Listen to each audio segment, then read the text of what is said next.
Gujarat life sciences. Life sciences for better lives.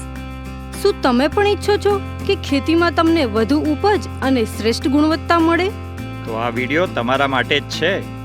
મગફળી હોય, કપાસ હોય કે મરચી કે પછી અન્ય કોઈ પણ પાક, આજે જ છંટકાવ કરો અને અનુભવો ચમત્કારી પરિણામો, GLS ટ્રાન્સફોર્મ કુદરતી હોર્મોન બ્રાસિનોલાઇડ્સથી ભરપૂર, જે છોડના વિકાસ કરવાની સાથે ફૂલો અને ફળની સંખ્યા અને વજનમાં વધારો કરશે. સાથે ઠંડી, દુષ્કાળ અને જંતુના તણાવથી રક્ષણ આપશે. મેજિક દરિયાઈ વનસ્પતિથી બનેલું કુદરતી સૂક્ષ્મ પોષક તત્વોનું ભંડાર, જે ફૂલો વધારશે, ફળ ખરતા અટકાવશે અને ગુણવત્તા સુધારશે. GLS ટ્રાન્સફોર્મ અને મેજિક તમારી મહેનતને નફામાં ટ્રાન્સફોર્મ કરવાનું મેજિક.